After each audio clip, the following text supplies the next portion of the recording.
Good evening and welcome. You're watching Newsbreak with me, Sanket Upadhyay. First, let's give you the news story on which we are going to have a short discussion. So what has exactly happened? You see, now in Karnataka, there is a fact-checking unit also known as an FCU. The Congress government in Karnataka has cleared the formation of this unit only last week. This unit has been deemed essential to counter fake news. Now, members of this committee and the government feel that fake news is responsible for weakening of the democracy. Fake news results in polarization of society. Posts and reports tagged as fake will be taken down, and the government can also take penal measures against fake news. That is action according to the IPC. The Congress has earlier opposed a fact-checking by the centre. So that is the key point. And that is the point that we are coming to. That this seems to be a leaf out of the centre's playbook. You see, the Press Information Bureau at the centre had a fact-check unit which is already in action. The unit is supposed to flag false online content about the union government. The unit takes suo motu action or acts on citizen queries. Content which is flagged as fake or misleading is then taken down. So this is a central government initiative. They take down posts, block the URLs. Otherwise, if people don't do that, then they are bound to face legal action. The unit so far has busted, the central government's unit, has busted 1,276 such cases of fake news since November 2019. But now we have a fact check of the state government in Karnataka. Now, the Editors Guild of India has raised a red flag on this latest state-specific fact-checking unit. The guild has warned against the fact-checking under sole authority of the executive, which, according to the guild, also applies to the centre. The power to decide what's fake and what's to be taken down cannot be with the executive. There is a problem of misinformation and fake news, especially online. Efforts to identify and remove fake content must be independent. Fact-checking by government can become tools to clamp down on dissent. It is speaking in the context of Karnataka fact-checking unit. Monitoring framework must ensure press freedom not tampered with. The guild urges Karnataka to specify the scope and powers of the fact-checking unit. The guild calls for a consultation exercise with press organizations. The guild refers to a plea against IT rules amendments in the Bombay High Court. Now, this IT rules of 2023 proposes fact-checking unit under the union government. But the same provision has been used by the Karnataka government to come up with its own state-specific fact-checking unit. In this context, we ask a very pertinent question. That in this war of fact-check versus fact-check, a tit-for-tat fact-checking sort of an arrangement, is the Congress exhibiting some sort of a double standard, that they want their own fact-checking center in their state, whereas they will oppose a fact-checking which is being done by the center. There should be only one rule or one idea behind what they're saying. What does the Congress say? It opposed the draft IT rules that proposed a fact-checking unit under the center. Now they have one in Karnataka. They accused the Modi government of muzzling the internet and vile censorship. The PIB, they said, was taking down content which might not suit the Modi government. Proposal smacks of Orwellian Big Brother syndrome. The Modi government has anointed itself as judge, jury and executioner. The government wants full control of online content and regulation. Now, this is the Congress's position as far as the central government's fact-checking unit is concerned. However, this does not seem to be the same position in case of a Karnataka-specific fact-checking unit. So the big question that we are asking is, object in New Delhi, execute in Bengaluru. Is this a case of the Congress party's double standards on fact-checking? Let's quickly kickstart a discussion right here on the channel. Lavanya Baral is the General Secretary of the Media and Communications and spokesperson of the Congress. Madhu N. Rao, spokesperson of BJP Karnataka. Sanjay Hegde, senior advocate of the Supreme Court. Tushar Gupta, senior editor of Swaraj magazine. And Maya Sharma, senior journalist. Thank you very much to all of you for joining us. Let me first try and go across to the journalists for their view. Maya Sharma, I want to begin with you first. How can concerns about fact-checking be different for the centre and be very different when it comes to your own state government? If there is a concern of its misuse, it will remain everywhere. The concern is valid. Fake news, online deception has really vitiated the society in which you live. It's definitely a problem. It definitely is a problem, and I do believe that there should be some sort of regulation, because sometimes the results of that misinformation, of fake news, can be fatal, can disturb the peace, can cause grief and real disharmony. So I believe there should be some sort of regulation. But like we have regulation for the Broadcast Association also, self-censorship. Now, self-censorship doesn't seem to be working. And in fact, that very word censorship is a very frightening word for any news organization, any news portal, television, print, online. The word censorship is really sneaking in when you're coming to talk about these fact-checking units. It is important to check facts. It is very important. We've all as journalists chase fake news, knowing it's fake news, but having to show that, no, this is not true. This is the reality on the ground. It's a hugely important task, but can it be left to the executive? Can it be left to the state government in a particular state? No. Can it be left just to the central government? No. It has to have other people as well who are looking at this, whether it's media houses, whether it's lawyers, whether it's maybe enlightened members of the public as well, who can be part of this fact-checking unit. I do believe that there is a need to control fake news, a need to crack down on fake news. But as you were pointing out, it can't be one rule for the centre, and the strong criticism of the Congress of the centre's move doesn't seem to be applied to what they're doing in Karnataka. Yes, and my bigger concern is this form of retaliatory fact-check units. Like, for instance, I look at this as a state version of what was opposed by the Congress, or they accused the centre of doing. And they have done a state version of exactly the same. Tushar Gupta, what is your view? Good evening, Sanket. Look, I'm worried about two specific things here. What is actually defined as fact check? How do you define what is a fact or what is an opinion? Because in the media circuits of India, a lot of overlap exists. What we are having right now is a discussion and opinion. Now, if you cover something on the ground, say something related to a state government program, and you try to point out the gaps or the failures of it, would it also constitute as fake news? Because the Congress's reasoning in Karnataka is that we want to curb the menace of fake news because it leads to polarization within the society. It threatens the ethos of democracy. However respectable the intent is, I do not understand where the Congress is trying to draw the line.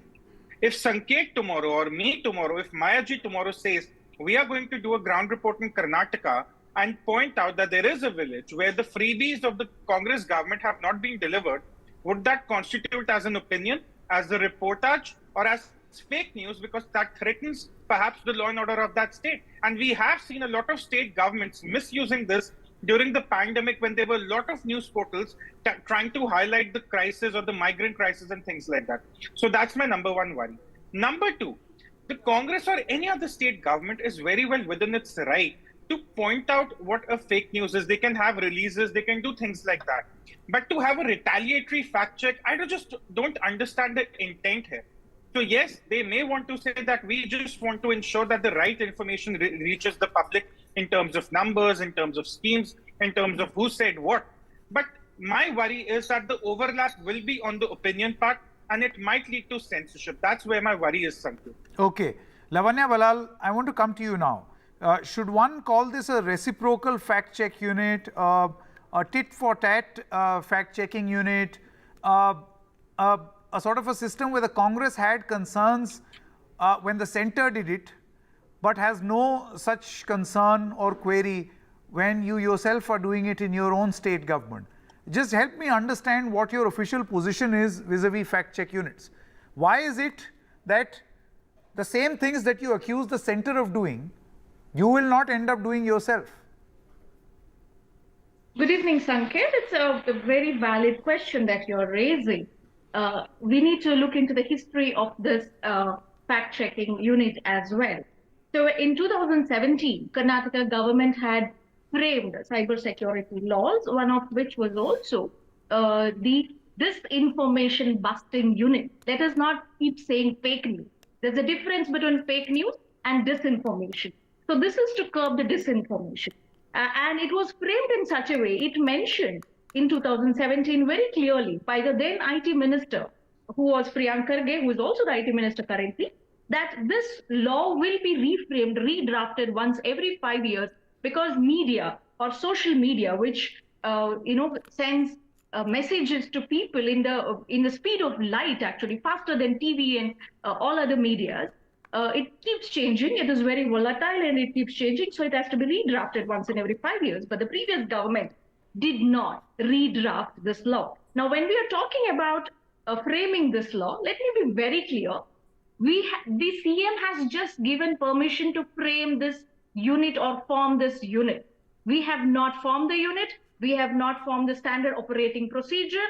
And of what little I know, because I've been a part of it, it very clearly states there will be citizen partnership with the department, which will look into the complaints that is raised by the citizens, and only if it is disinformation, it will be channeled to the next department, which is supposed to take care of disinformation, which might create disharmony in the state. And also, Sanket, let me be very clear, we have seen how disinformation has created a huge problem in Karnataka in the last few years, and how investments have gone down in the IT sector in our state because of the lack of trust the IT companies have in Karnataka, or the Karnataka government's ability to maintain law and order in the state. Look at Paramesh Mehta's case. The channels, a lot of channels actually discussed about the imaginary wounds on Paramesh Mehta's body that was created by the BJP troll army.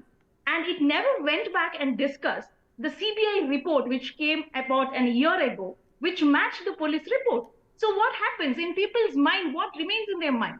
They remember only the debates that went on all channels, including national channels, about the misinformation. Lavanya Balal, if you allow me, you have made your case for a state-specific fact-check unit, but my question remains. When the PIB came up with its fact-check unit, the Congress party's position was that this could possibly be an attempt to muzzle any anti-government view, and thus it throws open a possibility for its misuse by the central government. Why should the same allegation not be made against the Congress-led Karnataka government? Because, Sanket, what we are doing is very different from the way the PIB has been formed by the central government. That is the basic bottom line. We are not here to curb URLs. No, but then it's your word against theirs. We are not here to block If I ask channel. the BJP, they will say the same thing. We are all for freedom of speech. By example, Sanket, you have seen what the central government has already done. This existed from 2017. So have you seen in that span of 2017 to 2018 that the Karnataka government has blocked any URL? Have we suspended internet in any part of Karnataka? We have not. Okay, I think we'll have to wait to see what you do with a fact-checking unit like this. But Madhu and Rao, and then Mr. Sanjay Hegde. Mr. Rao. Sanket, good evening. I think I heard them at length. My only point is this. Let me make two important points. There was a comparison which was drawn, of course, to the central government rules as well as with respect to what has happened in Karnataka. Now, let me tell you one thing. What is happening in Karnataka is a targeted witch hunt, and let me repeat it, it's a targeted witch hunt. Point one. Point two, why, you may ask me. See, in the central government, rules have been amended to the Information Technology Act and its rules, and also the PIB, which comes under the Press Information Bureau. They are aware of what is correct news, what is not correct news, so to say. But now look at in Karnataka, they are trying to make a fact-check unit, having police officials, in order to ensure and instill fear among those who have actually not done that. And this only came up only when the Karnataka government were not able to implement their schemes. At that point of time, all these issues came up. Let me give you one example only, not to take much time.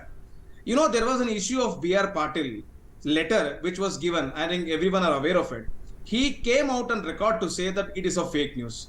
They set up a committee, they set up a police investigation, so to say, on that. And then he came and told, no, it is a correct news. There was a letter which was there, but the Congress party told, no, it's a fake news. And the MLS told, no, it's a correct news. It's a letter which we have signed. So therefore, the point is only so much. In Karnataka, as what is done by the central government, they are not being doing. What they are trying to do is, they are trying to bring in under the Home Ministry, under the police officials. They have had discussions with the Home Ministry as well as the police officials in order to ensure that a criminal action is taken against such things. I can give you 15 examples because 15 such cases have been hoisted in Karnataka is of that sort. I can give you a lot of examples. No, Mr. Madhu and Rao, you see, it's very rich on the part of all political parties in power to preach to the others when in their respective states they're doing exactly the same. Mr. Sanjay Hegde, do you feel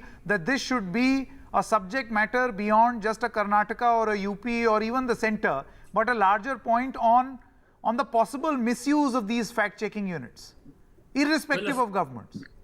There can be both use as well as misuse. Yeah. The point is that if the central government has a gun, then the other governments will also get similar guns. I would say that both sides should not have them. You should not have a central unit, nor should the state do it. But if the center does it, then the states are perfectly within they have the same kind of policing powers, don't they? And if there are multiple fact-checking units, what will also happen is that if there is selective fact-checking, that only fake news of one side is singled out by one unit, the other unit will equally well take action against the other fake news purveyors. So you are saying this will help round things up? It will certainly round things up. Okay. I do not think that these ministries of truth should exist. But if it exists at one level, it will be replicated That's a nice at all name levels. you have given it. Very nice. George Orwell gave it. George Orwell George Orwell gave gave it, yes. Yeah. Maya Sharma, do you feel that Sanjay Hegde could possibly have a point? That if there is one fact-check unit, let there be many others to round things up? But I think he's also using it in the context of, if you have a gun, then I will have a gun too, and we don't want rampant guns being available to everyone. Yeah, absolutely. The concern is, does this monitoring become censorship? That is always such a very, very tricky thing. Is fake news something the government doesn't want to hear? So in an ideal world, yes, we should not have any kind of restrictions like this. Posts should not be taken down from media portals or from television. And there should not be a government department, whatever you call it, the FCU, this one is. There should be no department at the center or at the state which has the strength to take down things that the media has reported. But if there is fake news, there should be an agency which is able to call on that, to call people to account, to stop the spreading of hate, fake news in that way. But it should not be a government department.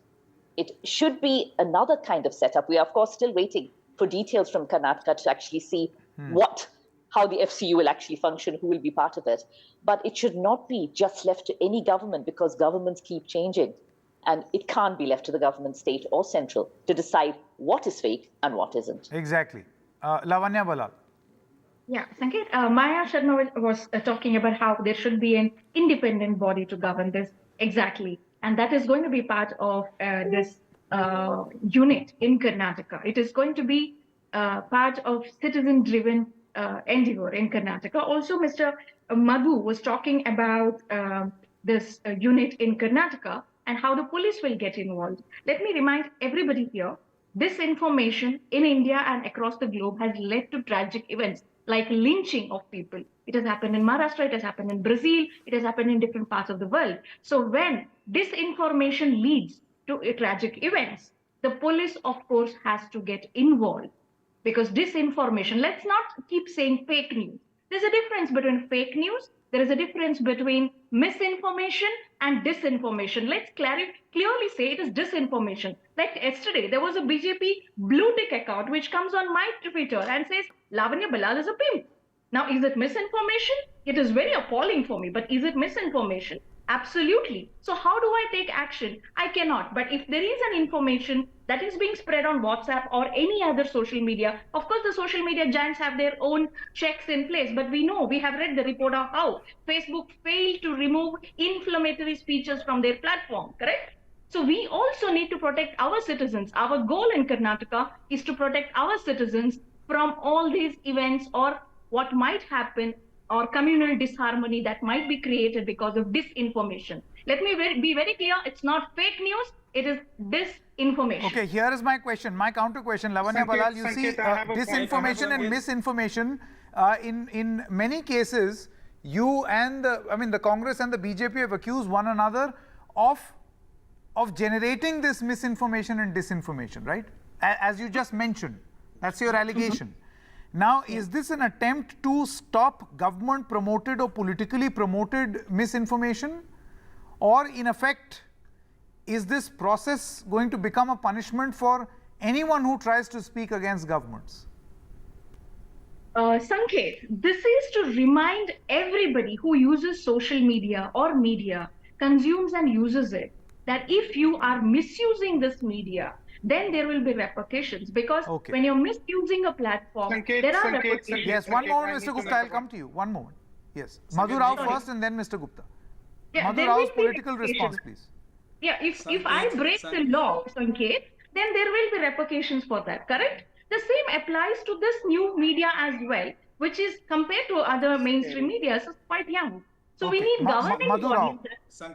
Sanket, my point is only simple. If there is a fake news, it must be correct. Point one. But the irony, what is happening in Karnataka is, I would call it as mother of ironies. Look at the state government.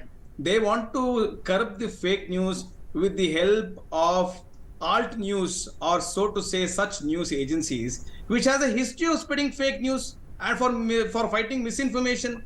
This is like joining hands with false news to punish fake news. It's like US joining with Pakistan to fight terror. This should not happen. Please, I didn't interrupt, please. The point is, the only point I want to make is this. Let there be an agency to check properly as to whether it is fake or not fake. And please do not police it in such a way that you're instilling fear, as what is happening in Karnataka is what I want to say. Unlike what has happened in the central government, whereas the Press Information Bureau is there, they know what is fake news, they know what is not a fake news. So, no, Mr. Madhu Rao, please realize, by instilling a policing action, there have been, the Congress has raised allegations of this super boss sort of central government fact-checking unit. Sanket, so let why, me ask you it's a case of my fact-checking unit is better than yours. Sanket, yours let will me ask you one question. Yeah. What would you tell Mr. Digvijay Singh, who told ISRO scientists have not been paid salaries? What do you call that? And what action would you take on that? Is it not fair?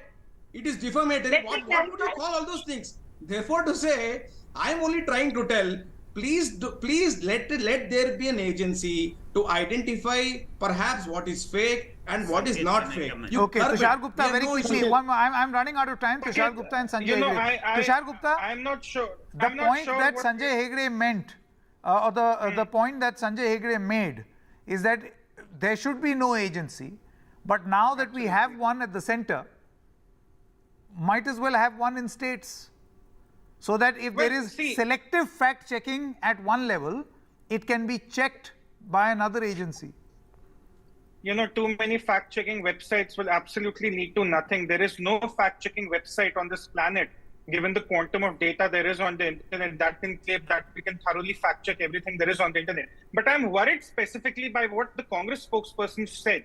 She's already starting with the labels like BJP troll army, and I was okay until it was about fake news. Now she's saying misinformation. So tomorrow, if I am to make an economic argument that development in Karnataka will suffer or could suffer because of freebies, by the Congress spokesperson's logic, I'm a part of the BJP troll army, and because I'm spreading misinformation, there should be legal repercussions against me. Now, this is the overlap. This is the censorship I have a problem with. You cannot stop people from voicing their concerns in the garb of saying that it spreads misinformation or it impacts the harmony on the ground. This is just a tool to impose censorship on well-meaning people. That's all. Okay, Mr. Hegde, please. Sanket, I need to quickly Well, respond. I'm sorry, Jay, I'm taking quickly Lavanya, 10 can seconds. I'm so can I sorry. get in? I have to say, I'm sure all of us know the difference between fact and fiction. I'm sure we are all aware of it, Tushar. And when I meant the BJP troll army, I was But just why giving do an you get example to Okay, of okay, it. one moment, Well, Mr. I Hegde will won't be give able to example weigh in of then. it. Mr. Hegde's last word, please. Yes. My last word is simply this. Everybody will lie. But if there are specific fake news put out to cause violence, that is where all these units are required. If you pass off something from Bangladesh as happening in India at that moment, and as a consequence there is a riot, whoever did it needs to be punished. And to that extent, these units are absolutely necessary. Okay, I've run out of time. Thank you very much, ladies and gentlemen, for joining us. Stopping for a short break at this moment. The news up next.